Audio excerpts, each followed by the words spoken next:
క్రిష్ తన వదినని, సత్యాని ఇద్దరిని తీసుకొని ఇంటికి వస్తాడు. రాగానే మహదేవయ్య వాళ్ళని చూసి బాగా సీరియస్ అవుతూ ఉంటాడు. "ఏందిరా అమ్మాయి అంటే భయం లేదా?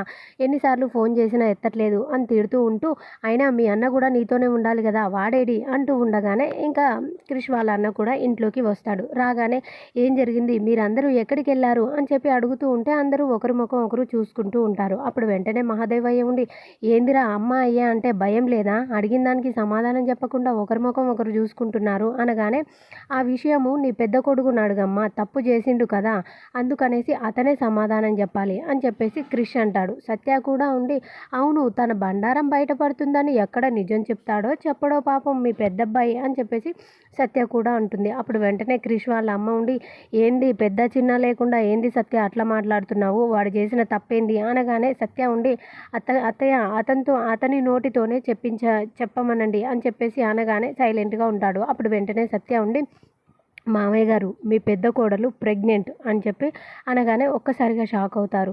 తను ఇప్పుడు మొదటిసారి కాదు, ఇంతకుముందు 2, 3 సార్లు కూడా తను ప్రెగ్నెన్సీ అయింది. కానీ నీ పెద్ద కొడుకు ఆ కడుపులో ఉన్న బిడ్డని బయటికి రాకుండానే హాస్పిటల్‌కి తీసుకువెళ్ళి చంపేయించేశాడు అని చెప్పి అనగానే మహదేవయ్య సీరియస్‌గా వెళ్ళి తన కొడుకుని బాగా కొడుతూ ఉంటాడు. సత్య ఏమో ఇంకా అలా చెప్తూనే ఉంటుంది. తనకి 2, 3 సార్లు ఇలాగే అబార్షన్ చేయించాడు అని చెప్తూ ఉండగానే ఇంకా సత్య వాళ్ళ అక్క ఇలా అంటుంది, "సత్య ఆగు, మామయ్యని ఎందుకు ఇంకా రెచ్చగొడుతున్నావు" అని చెప్పేసి తనంటూ ఉంటుంది. అప్పుడు వెంటనే మహాదేవయ్య సీరియస్‌గా ఇంట్లోకి వెళ్ళిపోయి గన్ తీసుకొస్తాడు. అప్పుడు వెంటనే ఇంకా తన కొడుకు ఇలా అంటాడు, "అవును బాపు, నాకు ఇష్టం లేని పెళ్లి చేశారు మీరు. ఇష్టం లేని దాంతో కాపురం చేయాలి అని చెప్పి బలవంత పెట్టారు.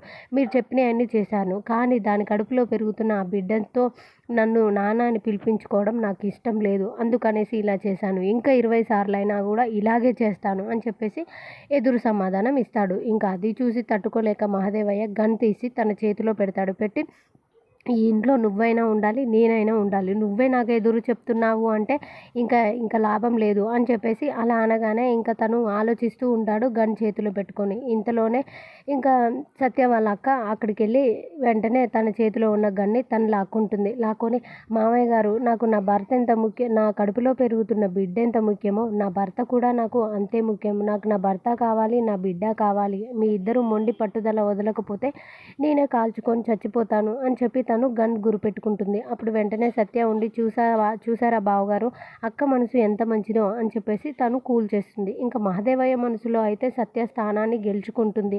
ఇంకా సత్య దగ్గరికెళ్ళి మహదేవయ్య ఇలా అంటాడు, "రేయ్ క్రిష్, చూసావా, నీ భార్య మొండిదే అనుకున్నాను కానీ చాలా మంచిదిరా.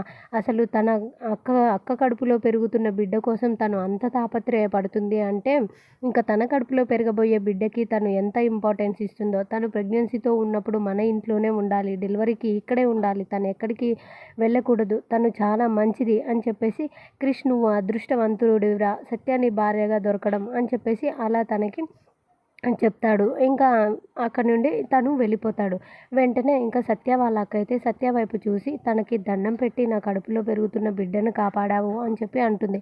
అప్పుడు వెంటనే సత్య వాళ్ళ అక్క ఇద్దరు ఒకరినొకరు హగ్ చేసుకొని ఏడుస్తూ ఉంటారు. సో, అలా ఇక్కడికి ఈ సీన్ కంప్లీట్ అయిపోతుంది. తర్వాత ఏం జరుగుతుందో నెక్స్ట్ వీడియో చూద్దాం. ఈ వీడియో నచ్చితే ప్లీజ్ డూ సబ్స్క్రైబ్.